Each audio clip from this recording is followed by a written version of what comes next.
Burung nuri terbang melayang, Cakep. punya jatuh di tengah ladang. Banyak sekolah yang askar pandang, hanya Saibul Quran yang selalu terbayang.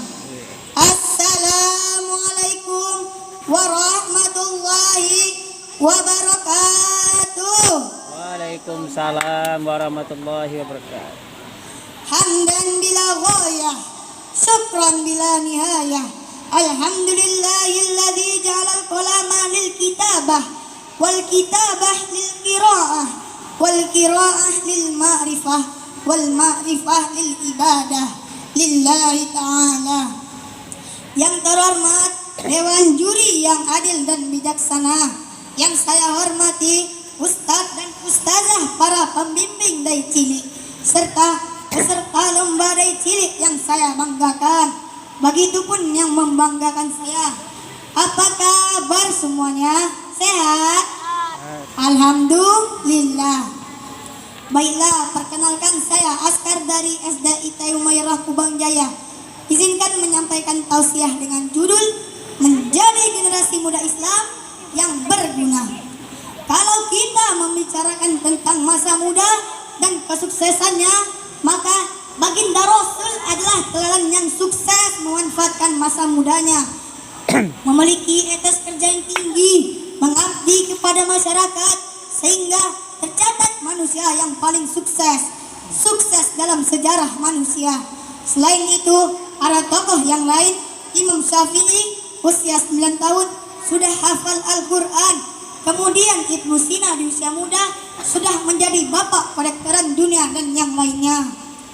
Karena itulah baginda Rasul berpesan dalam penggalan hadis riwayat Bukhari, syababaka qabla haramika, manfaatkan waktu mudamu sebelum datang masa tuamu. Jamaah, oh jamaah, alhamdulillah. Bagaimana cara kita menjadi generasi muda Islam yang berguna? Yang pertama, perkuat keimanan. Kadang waktu muda itu ya, anak muda maunya leha-leha, gak mau dikekang. Nah, makanya harus ada rem, harus ada batas, ialah iman. Allah Subhanahu wa taala berfirman dalam Quran surah Al-Kahfi ayat 13. A'udzu billahi minasy syaithanir rajim. Bismillahirrahmanirrahim. Nahnu naqussu 'alaika naba'ahum bil haqq. Innahum fityatun amanu bi rabbihim wa zidnahum huda. Artinya, kami menceritakan kepadamu Nabi Muhammad kisah mereka dengan sebenarnya. Sesungguhnya mereka adalah pemuda-pemuda yang beriman kepada Tuhan mereka, dan kami menambahkan petunjuk kepada mereka. Dalam ayat ini Allah memuji seluruh pemuda Ashabul Kahfi karena memiliki keimanan yang kuat dan berpegang teguh pada petunjuk Allah. Yang kedua, giat belajar. Sangat rugi jika kita tidak belajar untuk menuntut ilmu. Dikira semakin tidak karuan. Ya Allah, krisis ekonomi, pucuran dan yang lainnya. Allah Subhanahu wa taala berfirman dalam Quran surah Az-Zumar penggalan ayat 9. A'udzu billahi minasy syaithanir rajim. Bismillahirrahmanirrahim. Qul hal yastawi alladzina ya'lamuna walladzina la ya'lamun.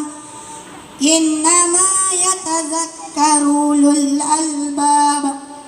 Artinya, katakanlah Nabi Muhammad, apakah sama orang-orang yang mengetahui hak Allah dengan orang-orang yang tidak mengetahui hak Allah? Sesungguhnya hanya ulul albab, orang yang berakal sehat dan menerima pelajaran ini.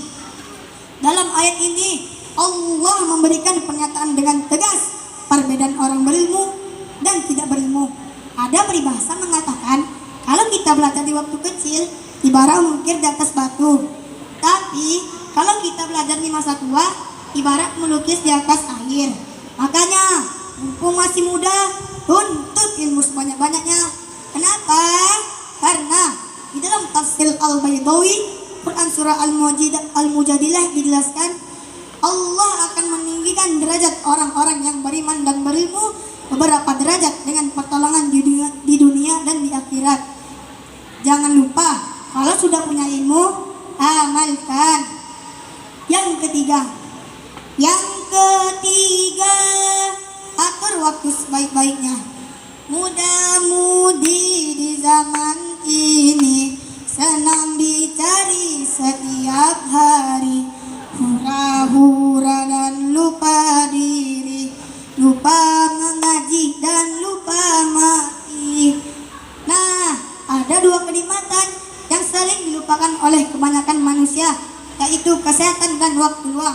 Hadis riwayat Bukhari. Mumpung kita memiliki waktu luang, manfaatkan sebaik-baiknya. Dengan cara apa? Investasi kesehatan.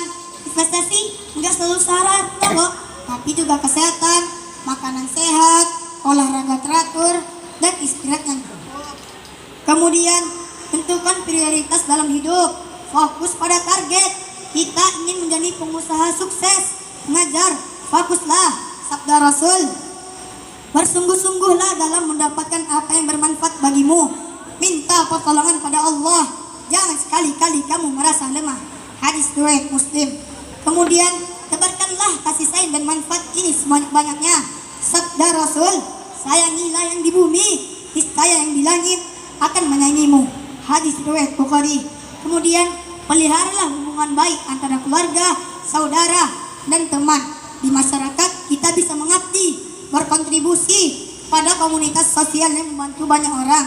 Sabda Rasul, khairun nasi anfa'uhum linnas, sebaik-baik manusia yang menebarkan manfaat bagi manusia lainnya.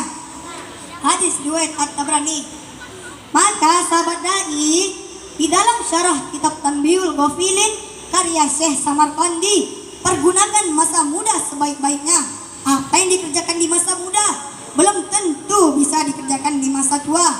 Dan kesuksesan kebahagiaan di masa tua adalah kerja keras di masa muda. Dengan begitu, terciptalah generasi muda Islam yang berguna. Sebelum Askar mengakhiri tausiah ini, Askar mau memberikan sebuah pantun. Kalau ada jarum yang patah, jangan disimpan di dalam peti. Kalau ada acara lomba, jangan lupa diundang kembali. Assalamualaikum warahmatullahi wabarakatuh.